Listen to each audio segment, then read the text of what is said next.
정말 많은 분들이 궁금해하는 주제입니다. 가족 간 계좌이체나 현금 거래에 대해서 오늘 알아볼 건데요. 때가 때이니만큼 구독자님들도 최근에 조금 많다 싶은 규모로 자녀에게 용돈을 주거나 받으셨을 수도 있고, 또 이런저런 이유로 가족 간 자금 이동이 빈번한 분들이 많으시죠. 그래서 오늘은 이걸 다 얘기해도 되나 싶을 만큼의 내용들을 정리했습니다. 현금을 주고 받을 때 특별히 주의해야 하는, 그러니까 세무조사 가능성이 상당히 높은 3가지 유형도 딱 정리해드리겠습니다. 영상이 도움되신다면 구독과 좋아요도 부탁드립니다. 본론에 들어가기 전에 일단 현금, 이 캐시가 왜 문제인지 짚어볼 필요가 있습니다. 다른 자산과 다르게 돈에는 꼬리표가 없거든요. 집이나 땅 같은 부동산은 등기를 해야 하죠. 등기라는 게 이 자산에 대한 소유권 같은 걸 기록해서 공적 문서에 등록한다는 거거든요. 그런데 현금은 그렇지가 않아요. 몰래 주고 몰래 받을 수 있는 자산이고 실제로 그렇게들 하십니다. 그런데 요즘 이런 큰 돈을 뭐 돈다발이나 사과박스로 움직이진 않잖아요. 흔적이 다 남거든요. 물론 수천만 원, 수억이 왔다 갔다 해도 드러나기 전엔 아무 문제가 없습니다. 계좌이체 내역이 남지만 그 자체로는 별일이 일어나지 않거든요. 그게 정상적인 돈이고 거래라면, 즉 오간 현금의 성격이나 방식에 문제가 없다면 괜찮습니다. 예를 들어 내가 소득세 신고 안 한 돈을 누구한테 공짜로 준 게 아니라 정당하게 번 돈이에요. 그리고 투명한 자금입니다. 이걸 내 자식이 급하다고 해서 잠깐 빌려줬어요. 차용증도 썼고 이자도 받고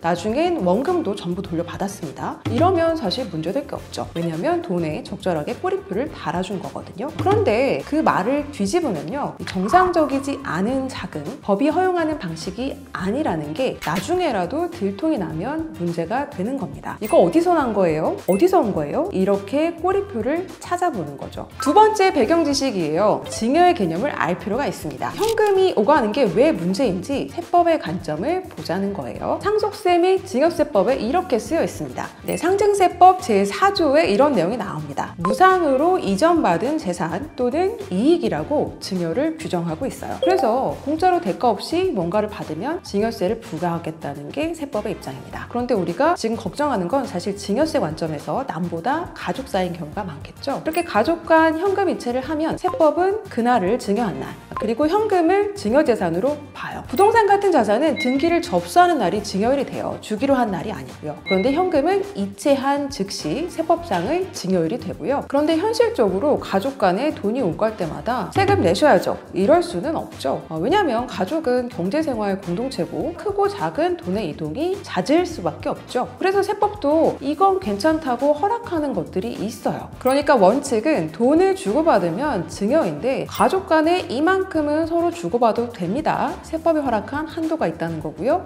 크게 두 종류가 있습니다. 첫 번째는 이건 아예 증여세 과세 대상이 아닙니다. 이렇게 정해놓은 것들이 있어요. 예를 들면 생활비, 학비, 용돈, 의료비, 혼수용품 이런 것들이에요. 물론 이건 중요한 게요, 다 써야 합니다. 부모님이 주신 용돈을 모아서 내가 주식이나 집을 샀다? 이건 더 이상 생활비가 아닌 겁니다. 상속증여세법 시행령에 이렇게 나와 있습니다. 이런 생활비 같은 건 해당 용도에 직접 지출한 것을 말한다. 이렇게 딱 적어놓고 있어요. 그러니까 생활비는 주면 다 써버리라는 거예요. 그리고 세법이 증여세 과세 대상이 아니라고 정해놓은 다른 하나는 증여대상 공제입니다. 생활비나 학자금 같이 부양 의무 차원은 아니지만 가족 간 재산을 10년에 한 번씩은 이만큼씩 떼어줘도 됩니다. 이렇게 정해놓고 있어요. 많이들 알고 계신데요. 특히 10년에 한 번 부모님이 자녀에게 5천만 원을 줄 수 있다는 거는 많이들 아시죠? 이걸 적절히 활용해서 자녀의 기초자산, 시드머니를 합법적으로 만들어줄 수 있죠. 그 방법은 바로 다음 편에서 자세하게 설명해 드릴게요. 지금까지 현금이라는 자산의 특성과 세법의 입장을 알려드렸고요. 자, 일단 결론부터 내고 본론으로 갈게요. 가족 간 현금 이동 자체가 문제되지는 않습니다. 그게 계좌이체든 현금을 ATM에서 뽑아서 지폐로 주든 계좌로 1,000만 원 이상 주고받으셔도 돼요. 은행 창구에서 현금 필요할 때 몇백만 원씩 뽑고 입금도 마찬가지로 하셔도 됩니다. 왜냐? 국세청은 평온하게 일상생활을 하고 있는 국민들의 계좌를 샅샅이 들여다볼 권리가 없기 때문이에요. 계좌 내역은 민감한 개인정보에 해당합니다. 아무리 국가기관, 권력기관이라고 하더라도 또 공익적인 목적 때문이라도 국민의 사생활을 무턱대고 침해할 수는 없거든요. 그러나 자신이 뒤에 말씀드릴 3가지 유형에 해당하시면 문제가 될 수 있고요.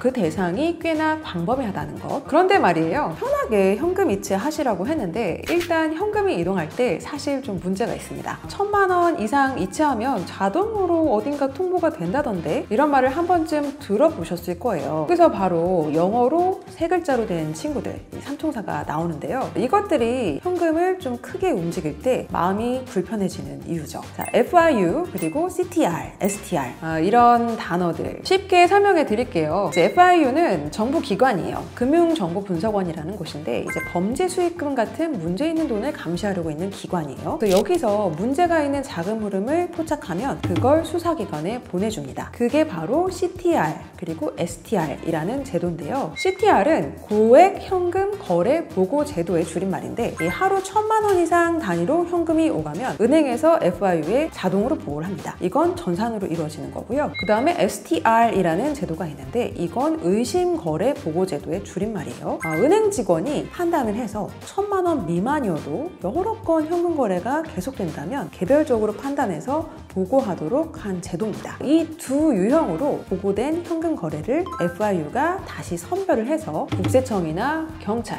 검찰로 보내는 거예요. 그러니까 1000만 원 이상은 무조건이고 그게 아니더라도 좀 수상하게 돈을 어딘가로 계속 보내거나 뽑거나 입금을 하면 이걸 FIU라는 국가기관에서 또 국세청이나 다른 권력기관에서 보고 있다는 거죠. 그래서 이 주제와 관련해서 주로 이렇게 물어보시죠. 계좌이체 금액이 1000만 원 넘으면 무조건 통보가 된다고 하니까 500만 원씩 쪼개서 여러 번 보낼까요? 아니면 ATM에서 400만 원, 500만 원, 600만 원 이렇게 뽑을까요? 그렇게 하면 CTR은 피할 수 있지만 STR은 의심 거래 보고라서 1000만 원이라는 기준선이 없어요. 즉 몇백만 원을 한 은행에서 여러 번 인출하면 보고 대상이 충분히 될 수 있다는 거예요. 그러니까 이걸 피하려면 평소에 여러 계좌에 돈을 분산해 두고 A은행에서 400만 원, B은행에서 500만 원, 그리고 C은행에서 600만 원 이런 식으로 여러 번 뽑자. 물론 그렇게 하면 FIU로 통보되는 길목은 막을 수 있겠죠. 시중은행 간 서로 전산을 공유하지는 않으니까요. 네, 정리해 보겠습니다. 그러니까 현금 거래를 지속적으로 하면 은행에서 FIU로 보고가 되고요. FIU에서 또 경중에 따라서 국세청으로 통보를 하는 거예요. 정도가 심하면 국세청은 바로 세무조사를 할 수도 있고요. 당장은 문제되지 않아도 나중에 조사 대상으로 선정될 수가 있습니다. 이런 복병들이 우리가 모르는 사이에 도사리고 있다는 거예요. 그리고 이 리스크가 언제 문제가 되느냐? 다음 세 가지 유형 중 하나에 해당이 된다면 조심하셔야 합니다. 리스크 순서대로 설명해 드릴게요.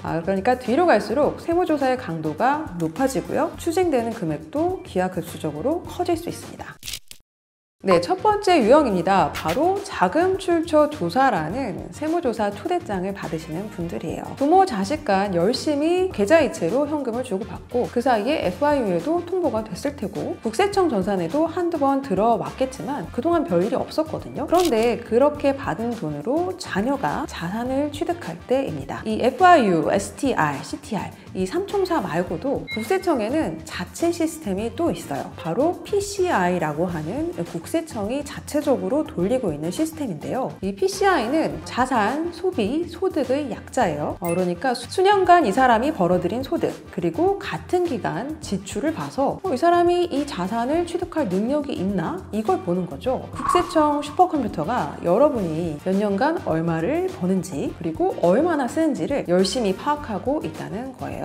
국세청 자체 데이터도 있지만 여기엔 FIU에서 넘어온 정보도 섞일 거예요. 그리고 어느 날 한 3, 4년쯤 지나서 전산에서 갑자기 빨간불이 뜨면서 세무조사 대상으로 선정이 되는 겁니다. 요즘 집을 사고 한국부동산원이나 구청에서 소명 요청 받는 분들이 꽤 있으세요. 부모님이 그동안 보증금 보태라고 몇 천만 원씩 주셨고 또 한두 번은 1, 2억씩 큰 돈으로 주셨어요. 그동안 몇 년간은 한 번도 문제가 안 됐습니다. 그런데 주택을 취득할 때 자금 조달 계획서를 내죠. 그리고 부동산원이 이런저런 기준에 의해 소명 요청을 합니다. 그때 제대로 소명이 안 되면 이게 또 국세청으로 통보가 됩니다. 즉 국세청엔 FIU에서도 또 부동산원에서도 계속 데이터가 들어온다는 거예요. 저도 공무원을 몇 년 해봤는데 일하면서 그 흔히 말하는 부처 간 칸막이라는 걸 실감하고 답답할 때가 있었거든요. 그런데 세금은 그렇지 않아요. 제가 볼 때 거의 유일하게 정부 부처 간 칸막이가 없는 영역입니다. 관계기관 간 너무 정보 교류가 잘 되고요. 예상치 못한 곳에서 복병이 튀어나오죠.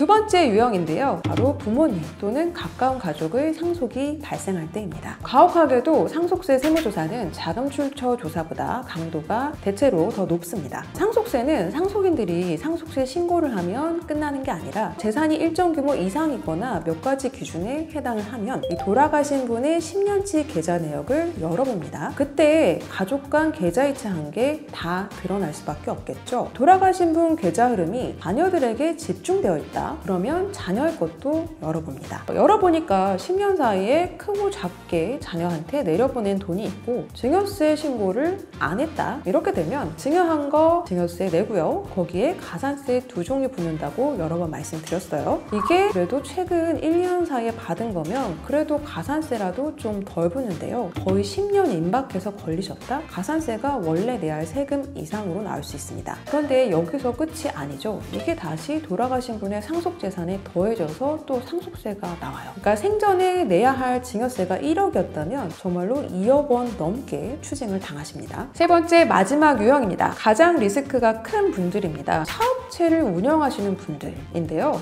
본인은 물론이고 현금 거래가 빈번한 당사자 중 한 명이셨다면 그 현금이 오간 것 때문에 가족의 사업체까지 세무조사를 받는 불행한 일이 생깁니다. 평소에 ATM기에서 입금을 꾸준히 하고 계세요. 사업장에서 원래는 카드 결제나 현금 영수증 발급을 하시고 했어야 되는데 그냥 현금으로 받은 돈이겠죠. 이런 분들은 나중에 세무조사 대상이 되면 그동안 신고하지 않은 소득에 대한 소득세 당연히 내셔야 되고 그 매출에 대한 부가세 내야 합니다. 그리고 그 두 세금에 각각 가산세가 얹어져서 아찔한 세금이 나옵니다. 또 신고된 월소득이 늘어난 만큼 나중에 건강보험료도 합산해서 올라가겠죠. 만약에 법인 사업자라면 더 답답해집니다. 법인세와 부가세, 대표의 소득세, 그리고 거기에 붙는 가산세, 건강보험료, 원래 내야 할 세금의 2배 이상은 기본으로 나옵니다. 자, 정리하면 평소에 1,000만 원 이상 현금을 여러 번 주고받아도 큰 문제는 없습니다. 그런데 자산을 취득하거나 상속이 발생하거나 사업체 소득 누락 같은 이벤트가 있다면 세무조사를 받을 가능성이 있고 그러면 개인의 계좌를 전부 열어보기 때문에 그동안 움직인 현금이